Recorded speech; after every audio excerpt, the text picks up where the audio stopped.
Cher 2020, quand tu as commencé, j'avais beaucoup d'espoir en toi. Tu es l'année où j'avais décidé de tout bousculer. Poussée par une envie de vivre de plus en plus forte, j'ai sauté dans l'inconnu. Après une année de papier administratif, beaucoup de travail pour économiser. Une chose dont j'ai longtemps cru qu'elle n'arriverait pas, elle était là. Mon premier voyage seul, mon premier avion, la première fois que j'allais vivre un vrai hiver, le Canada et son lot d'attente m'attendaient. Dès le début, cela fit beaucoup pour moi. Je me suis prise le choc culturel et la solitude de plein fouet. Voilà ce que je découvre ce matin en me levant. C'est un peu la première fois que je me pose depuis que je suis arrivée, du coup je suis un peu émue parce que voilà, je pleure. Du coup, ouais, il fait froid, il fait moins 5 degrés, c'est vrai que c'est froid. Il neige de partout, c'est trop bien. Moi je ressemble à un cosmonaute comme ça. J'étais persuadée que j'avais des plaques pour cuire les choses en fait. Pour faire à manger.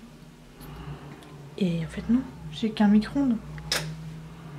Donc non seulement j'ai payé un mascara minuscule 15 €, mais en plus, j'avais pas d'argent pour mon bus. Et j'ai ouvert ma canne, comme on dirait ici, ma boîte de conserve, et ça a été une chose, vraiment, je vous jure, je suis en train de regarder des vidéos sur YouTube pour comment ouvrir... Après toutes les galères que tu m'as données pour commencer, elles sont bien normales finalement, je suis partie enfin découvrir le Canada avec des gens qui cherchaient comme moi à te découvrir.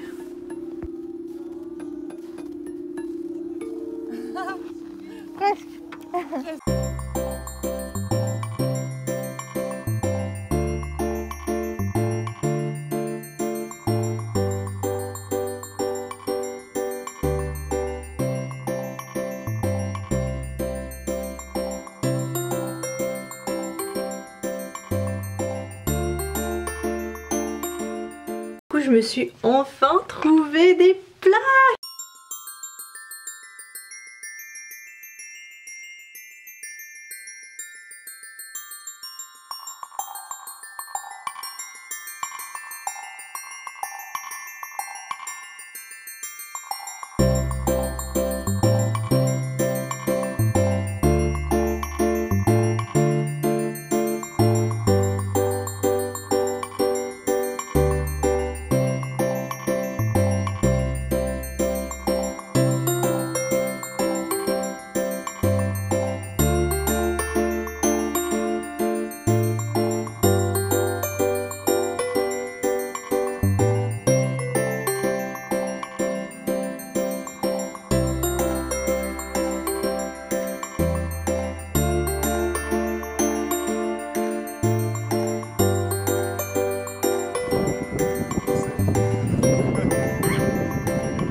Ça se réchauffe vite. Et puis, les mauvaises choses sont revenues. Ce n'était que le début. Et une fois que ça a commencé à aller mieux, mon copain m'a quitté. Donc, je vais pas très bien ici, clairement. Je vais pas te mentir, c'était une période vachement dure. Mais je suis repartie. Je suis repartie en voyage parce qu'à ce moment-là, on pouvait encore. J'ai bien fait, je pense.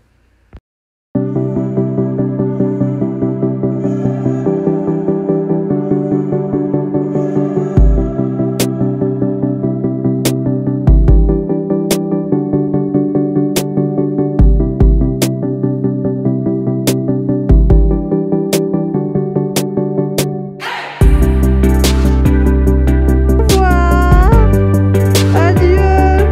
On a perdu la moitié de notre équipe. Adieu.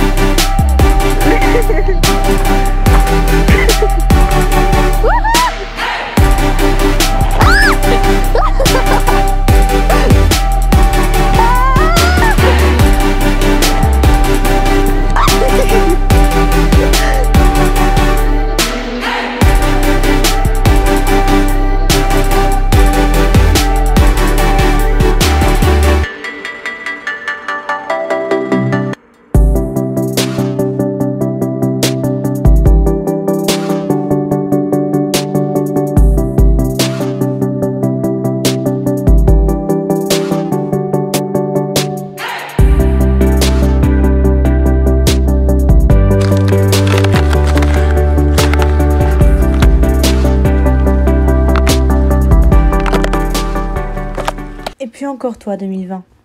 Décidément, t'avais décidé de pas me lâcher. Cette fois, c'était pas de ma faute. Et puis, c'était pareil pour tout le monde.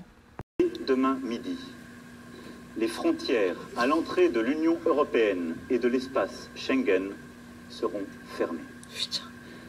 Concrètement, tous les voyages entre les pays non européens et l'Union européenne seront suspendus pendant 30 jours.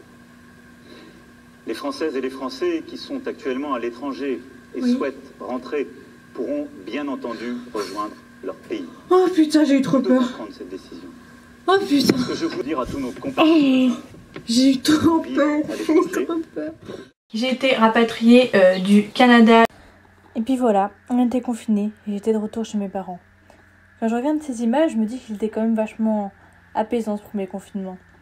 Il faisait beau, ça faisait plusieurs mois que j'avais pas vu ma famille, ça faisait du bien. Je tenais mieux que maintenant. Alors j'ai travaillé, beaucoup travaillé, pour finir mon année. J'ai d'ailleurs obtenu ma licence. La fin d'un long parcours universitaire que j'ai beaucoup aimé. Au début j'ai pas marché pendant 3 semaines, je suis pas du tout sortie de la maison. Mais en fait j'ai mal au ventre à force de pas du tout bouger.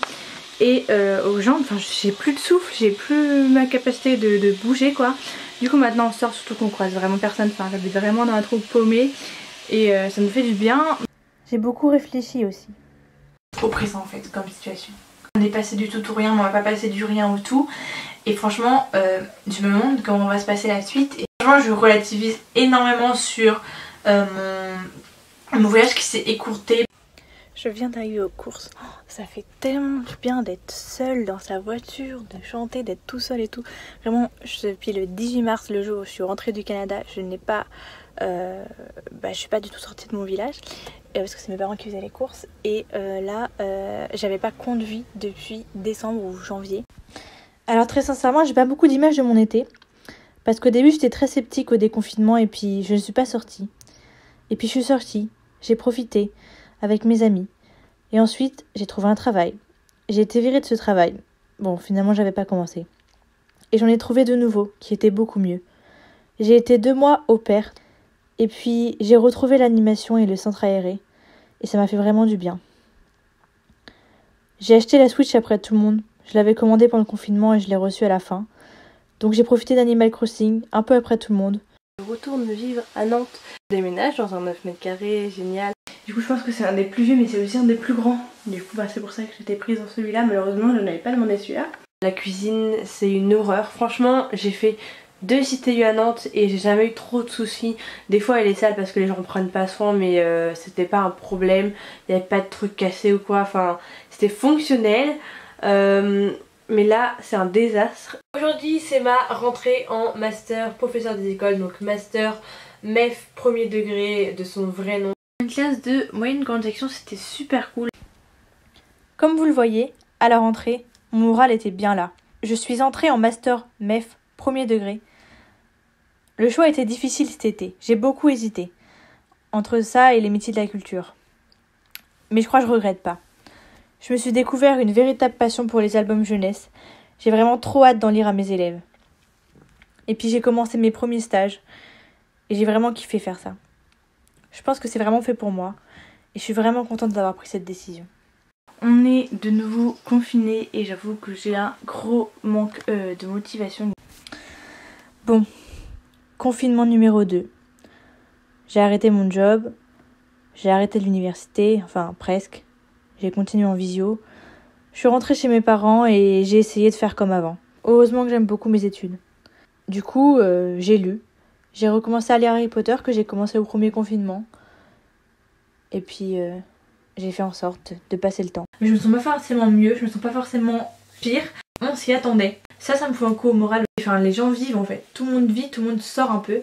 Tout le monde a au moins une autorisation de sortir. J'ai l'impression que les gens ne se sentent pas confinés, à part les étudiants et les retraités et évidemment ceux qui travaillent dans l'événementiel et dans tout ce qui est fermé. C'est quand même vraiment pas l'idéal et j'ai pas envie de faire ça toute ma vie. J'ai pas du tout envie, à choisir, je ne choisirais pas du tout le distanciel. Donc j'ai hâte qu'on retourne en présentiel. Et puis pour finir l'année, je suis retournée dans mon appart étudiant pour me confiner. Et puis j'ai profité du mieux que je pouvais. Je suis retournée en stage, ça m'a fait beaucoup de bien.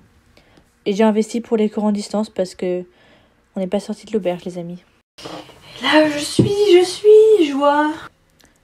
Voilà comment tu étais 2020. Alors j'ai envie de te dire merci. Finalement, je ne vais pas être hypocrite avec toi. Je ne te remercie pas. J'ai beaucoup d'espoir pour 2021 et dans un même temps, je ne veux pas trop croire en lui. Chaque année, je me donne des objectifs, pas des résolutions.